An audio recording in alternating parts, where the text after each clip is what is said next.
Hi, welcome everyone to another RIS interview. I'm delighted to be talking to Maria Koinova, who is a professor of international relations at the Politics and International Studies Department at Warwick University. She's also an associate senior fellow at the Center for Global Cooperation Research at the University of Duisburg in Germany. Maria has written an article for BISA's Review of International Studies, or RIS as it's commonly known, on polycentric governance of transit migration, a relational perspective from the Balkans and the Middle East. Welcome, Maria, and congratulations on the publication of the article. Thank you very much, Juliet. Thank you, BISA, for giving me a forum to explain the nature of my article and also to a Review of International Studies for publishing it. So I'm looking forward to this interview. Oh, that's wonderful to hear. Okay, well, I thought we would just get straight onto it. So I wanted to start by asking you a little bit about yourself and your academic journey. How did you become interested in this area of research? I mean, the scholarship on migration and ethno-national diversity has been at the core of my expertise in international relations.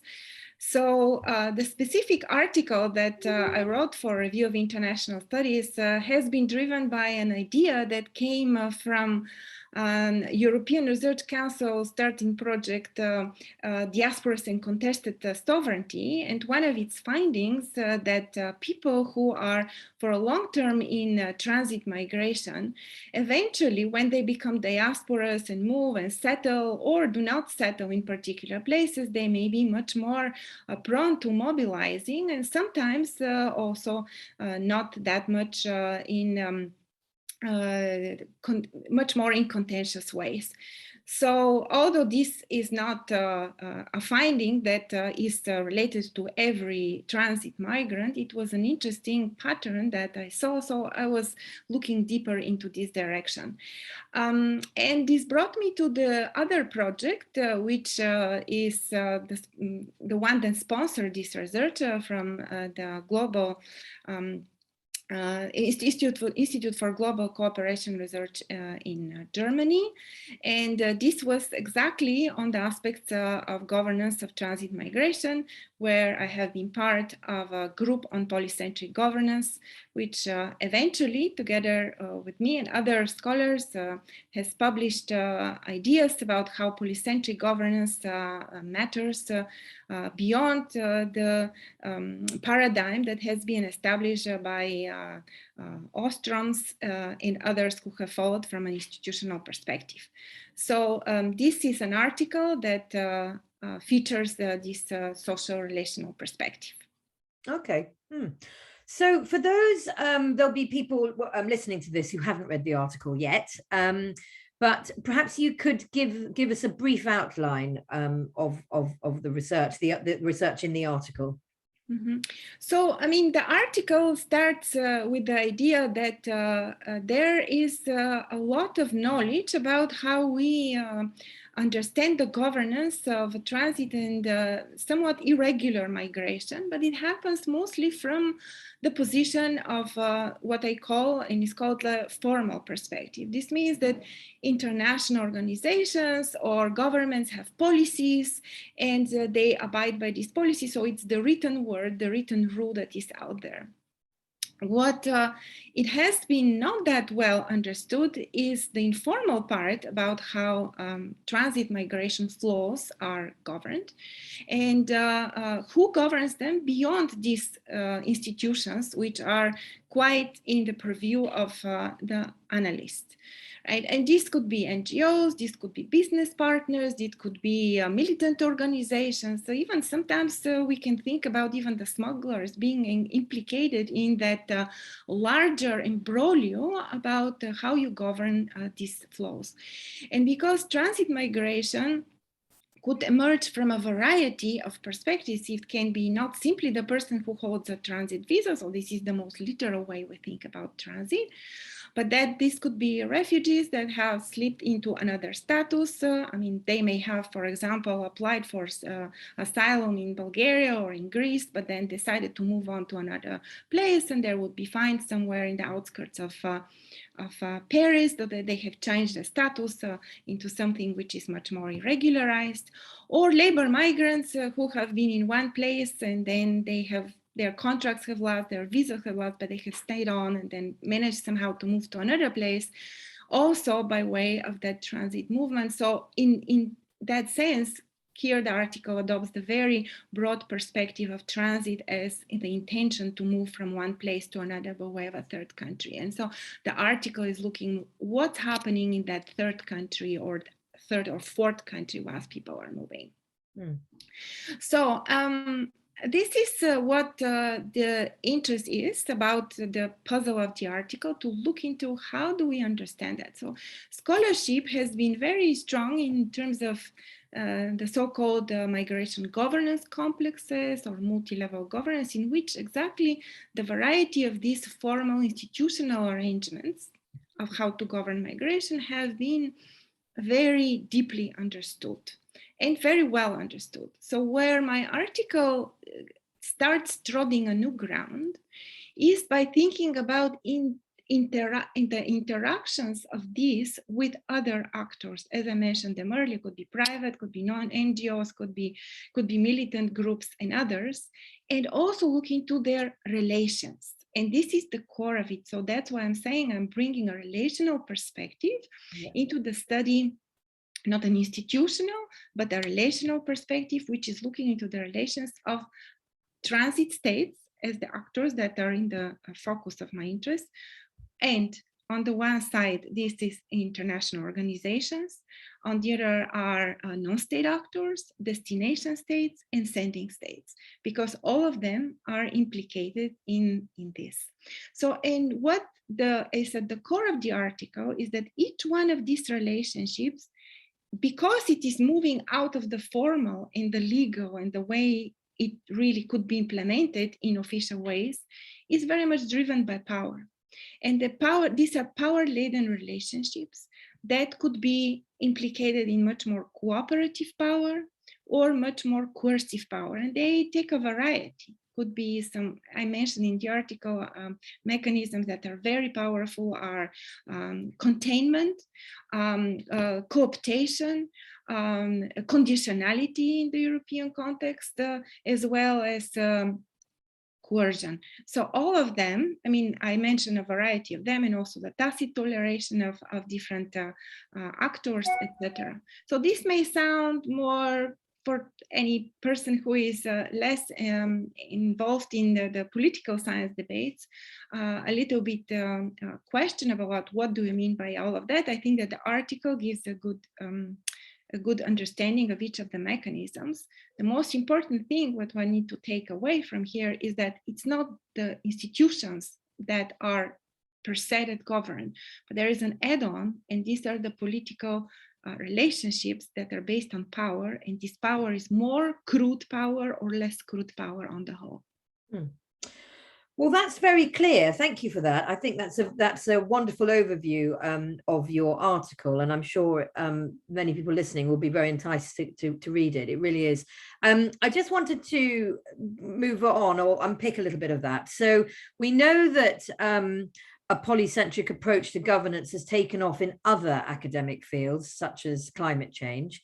Could you tell us what this approach tells us about governing international migration?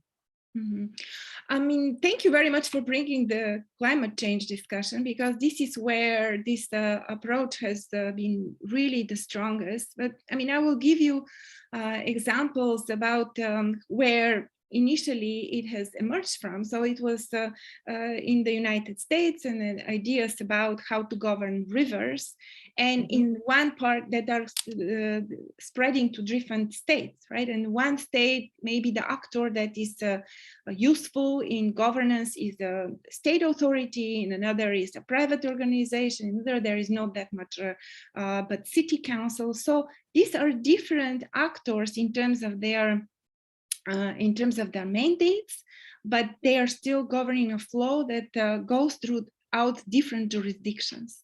So in that sense, if we think about transit migration, these are definitely flows that are out there. And when we look into, again, the idea about the formal organizations, they do not think about flows, they think about states and places.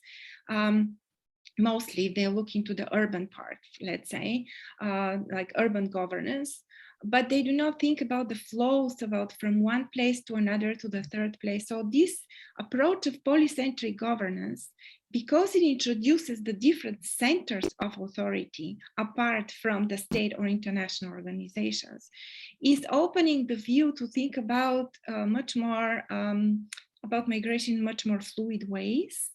To think about social relationships among those actors, those centers, right, that are in that imbroglio of governance, and to think about more the informality of how all of this happens.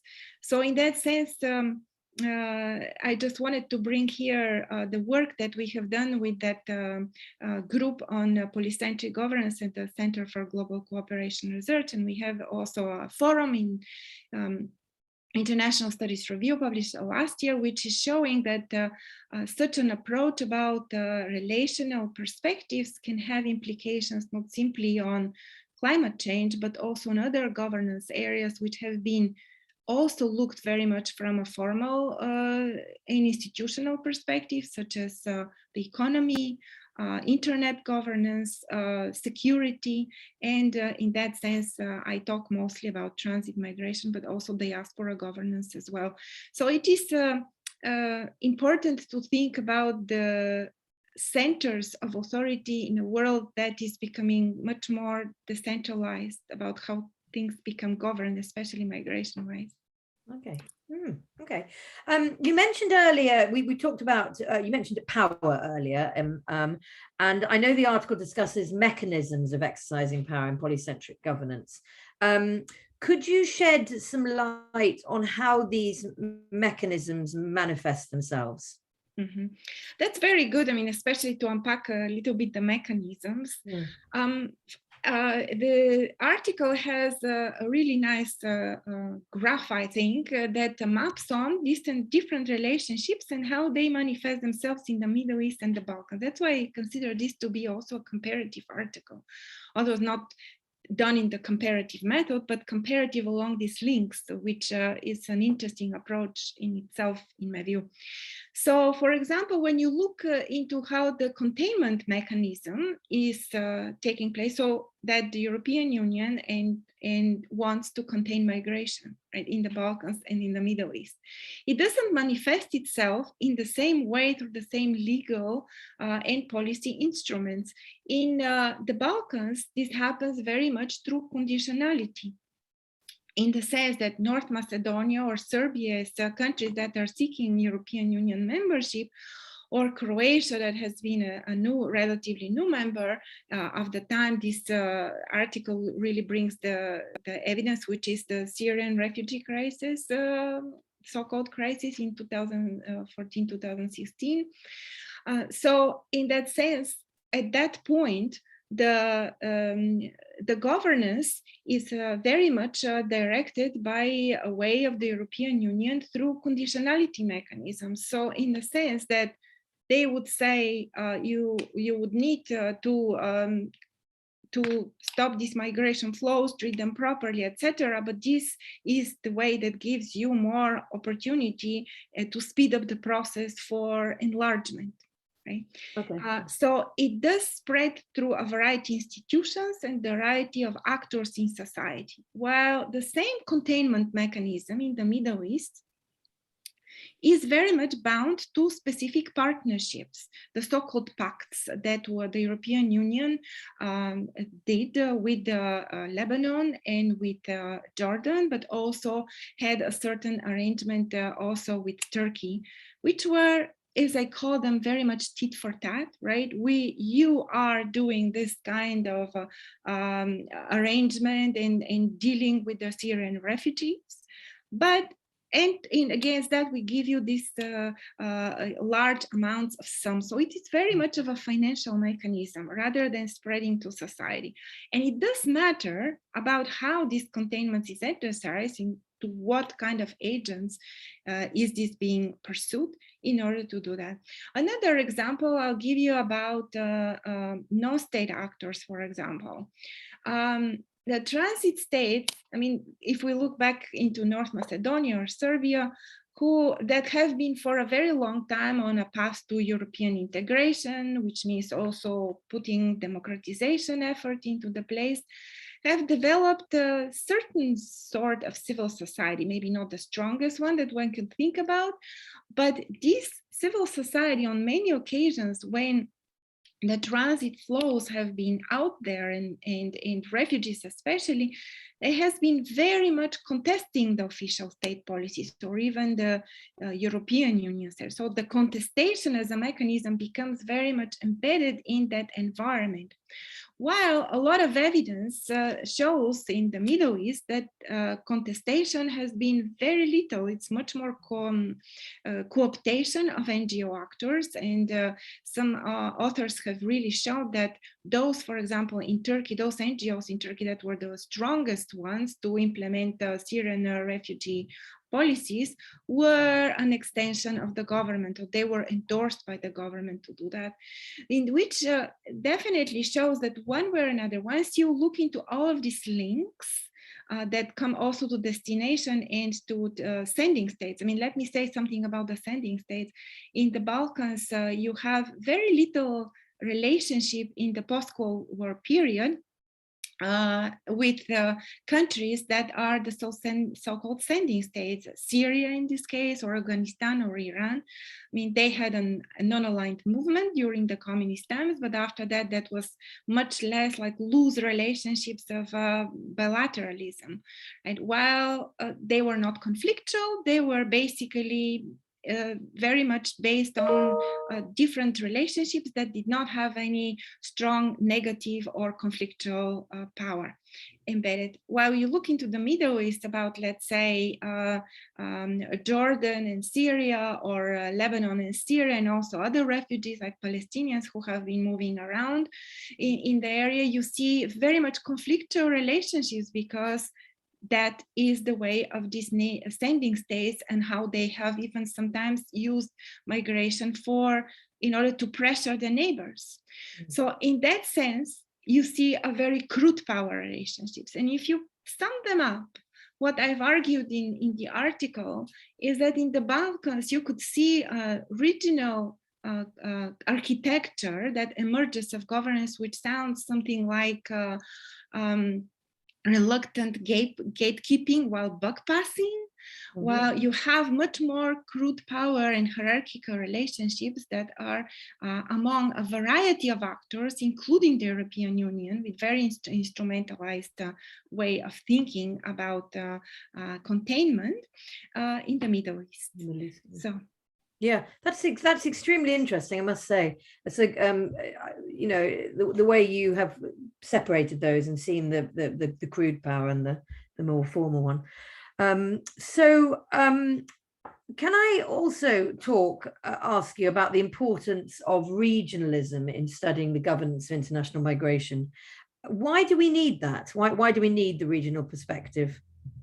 I mean, regional perspective about migration has been for a long time there, right? In the sense that there has been a lot of, first of all, empirical evidence that a lot of these flows are not simply in one place. So, I mean, the flow approach requires also regionalism in terms of thinking about where people move to, why and how.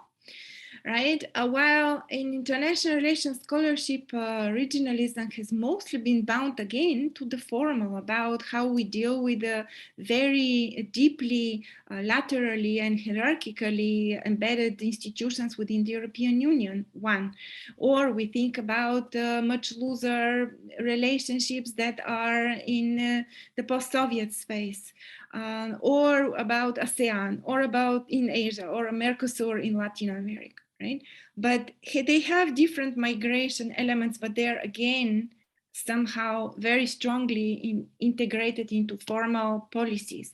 And in many of them, even the migration aspect does not matter that much, right? What we need to think about is that regionalism is very important into thinking about how to manage how we manage migration and what are the specifics of it in ways that give an actual leverage of knowledge of the policies rather than what is embedded in international organizations. And this is where that kind of approach about polycentric governance can really take off, because you see the variety of actors that are regionally potent, including the smuggler. I mean, I briefly mentioned in the case of Lebanon, you can have militant organizations and others who control territories. I mean, where do they belong if we look only from formal governance perspective, right? And that is becoming possible with the polycentric governance approach when we think about which are the centers and what are the relationships among them. And the final thing about regionalism, I mean, there is a big understanding in migration governance that the global compacts that have been developed in 2018 about migration and refugees are going to create certain guidances and opportunities for countries to treat migration in the proper ways, in human rights and dignity. But it's interesting that there is a very strong regional implementation so far. And maybe for those countries that this global compact was really trying to make a point. I mean, think about certain Eastern European countries, they didn't sign up for it or sign up with a very little interest in that. Shows that the global compact global compacts are very good, but they are really not doing the job of understanding how governance happens. They are more like guidelines, mechanisms that sovereign states can implement, but others can take a different perspective on that. And that becomes very regional when it comes to transit flows, because transit flows are very regional themselves. So you mean different regions interpret the global compact in different ways? It depends on they take it or they leave it. Is that what you mean by that? I mean that in a region like the Balkans or the Middle East, or let's say the Caucasus that I have also worked on, or Central Asia, they may be driven by different types of migration. I mean, Central Asia, for example, has a lot of labor migration geared towards Russia and certain conflict-generated migration, but it may have a different type of ways in which it is governed regionally than what we see in the in the Balkans or the Middle East, right? And then we need to know the actual actors there, which is not simply Russia as the hegemon in that region. We need to know a variety of others, and especially now after that war that has been ravaging the continent since the beginning of this year. Yes. Yeah. Okay. Yes, that's very clear. Great. Okay. So to finish the interview, in summary, I wondered if you could just pick out the sort of main takeaways of the article. Someone's listening to this interview and wants to go and read the article. What can we entice them with? What are the sort of main bits of it? I mean, the first thing is, if you really want to go beyond understanding what formal institutions think and how they deal with transit and to a certain degree regular migration flows, this is the article for you, because it brings up that social relational perspective from polycentric governance. Second, it does bring the discussion about polycentric governance to migration, because this is very little so far done in this field, and it has a huge potential to think further about these varieties of actors and how do they relate to each other, and what can we find further in those relationships, and maybe how we govern them better.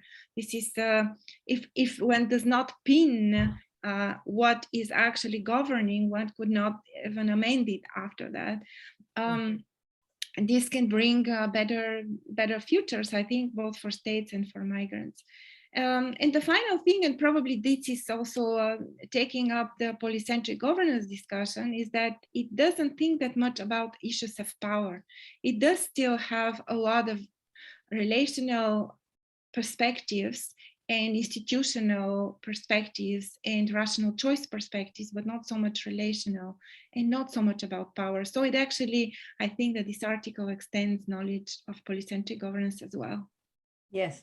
Okay. Well, that's all. That's so fascinating. Thank you so much for giving us an insight into your research, and obviously for agreeing to be interviewed. Oh, thank you very much. Yeah, no, thank you. For those of you listening who are keen to learn more, you can read Maria's full article in the current edition of the Review of International Studies. That's volume 48, issue 3, July 2022. It's an open access article, and it's also in the first view section of the RIS website. And while you're here, please do look at the BISA website, which is www.bisa.ac.uk. You can learn all about the association and all the wonderful benefits a BISA membership will bring you. So please do take a look. And with that, thank you once again, Maria. It's been a real pleasure. Thank you very much, Juliet, and thank you, Review of International Studies and BISA for this forum. Thank you. Thank you.